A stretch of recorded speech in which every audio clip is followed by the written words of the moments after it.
ನಾವೇನೋ ವ್ಯವಸಾಯ ಮಾಡ್ಕೊಂಡು ಬದುಕ್ತಾ ಇದ್ದೀವಿ. ಮನೆಗೆ 9 ಜನ ಇದ್ದೀವಿ.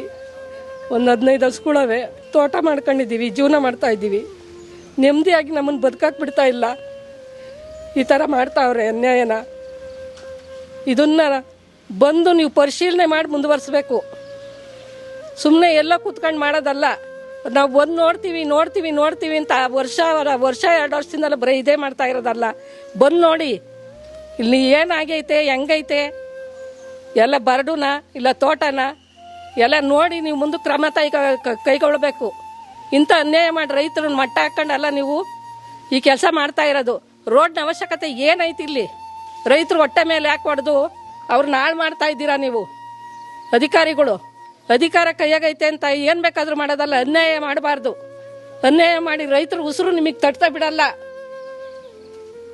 ನಿಮಗೂ ಹೆಂಡತಿ ಮಕ್ಕಳುಗಳವ್ರೆ, ಯಾಕಿಂತ ಅನ್ಯಾಯ ಮಾಡ್ತಾ ಇದ್ದೀರಾ?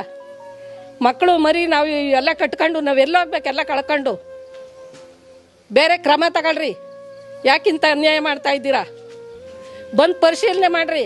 ಇಲ್ಲಿಗೆ ಕೈ ಬಿಟ್ಟು ಬೇರೆನ ಎಲ್ಲಾದರೂ ಅನುಕೂಲ ಇರೋ ಕಡೆ ಮಾಡ್ಕೊಂಡು ಹೋದ್ರೆ ನೀವು ಒಂಥರ ಅಧಿಕಾರಿಗಳು ಅಂತ ಹೇಳ್ಬೋದು. ಇದೇ ಅನ್ಯಾಯ ಮಾಡ್ಕೊಂಡು ಹೋದ್ರೆ ನಿಮಗೆ ಎಲ್ಲೋದ್ರೂ ನಿಮಗೆ ಅನ್ಯಾಯ ಅಂತ ತಪ್ಪಲ್ಲ. ರೈತರು ಉಸಿರಂತೂ ನಿಮ್ಮನ್ನು ಬಿಡಲ್ಲ.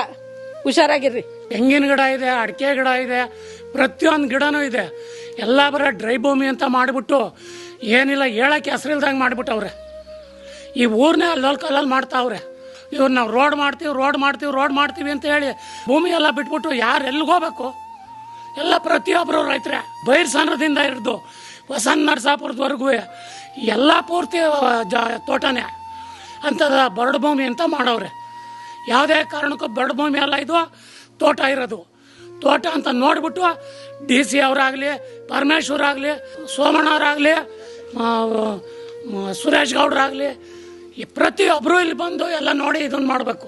ಈ ಥರ ಯಾರಿಗೂ ಅನ್ಯಾಯ ಮಾಡೋಕ್ಕೆ ಹೋಗಬೇಡಿ ನೀವು. ಏನಕ್ಕೆ ರೋಡ್ನ ಅವಶ್ಯಕತೆನೇ ಇಲ್ಲಿ 46 ಕಿಲೋಮೀಟ್ರ್ ಮಾಡ್ಕೊಂಬಂದು ಪ್ರಯೋಜನ ಏನೈತಿ ಇಲ್ಲಿಗ? ನೀವೇನೋ ಅಧಿಕಾರಿಗಳು AC ಕಾರಲ್ಲಿ ಓಡಾಡ್ತೀರಾ, AC ರೂಮಲ್ಲಿ ಇರ್ತೀರಾ, ಗೊತ್ತಾಯ್ತೇನೋ? ಇಲ್ಲಿ ಬಂದು ನೋಡ್ರಿ ನಮ್ಮ ಕಷ್ಟಗಳ. DC ತಕ ಹೋದ್ರೆ ಅವಮ್ಮ ಅಂತಾರೆ, ಹೇಳ್ತಾರೆ. ಪರಮೇಶ್ವರ್ ತಕ ಹೋದ್ರೆ ನಾಳೆಗೆ ಬರ್ತೀನಿ ಅಂತಾರೆ. ಒಂದು ದಿಸ್ಕನ ಸುಮಾರು 2 ವರ್ಷ ಆಯಿತು. ಒಂದು ದಿನ ಏನೇ ಹೆಜ್ಜೆ ಹಾಕಿರೋರು ಇಲ್ಲಿ ಯಾರು ಅವ್ರಿಗೇನು ಓಟ್ ಬೇಕಷ್ಟೇ. ಯಾವುದೇ ಕಾರಣಕ್ಕೂ ನಾವು ಈ ಭೂಮಿ ಮಾತ್ರ ಒಂದು ಇಂಚು ಬಿಡಲ್ಲ ನಾವು. ಯಾವುದೇ ಕಾರಣಕ್ಕೂ ಬರಲು ಕೊಡೋದಿಲ್ಲ. ಬಂದರೆ ಆ ಕತೆಗಳೆಲ್ಲ ಏನೇನಾಗ್ತಾವೋ ಗೊತ್ತಿಲ್ಲ.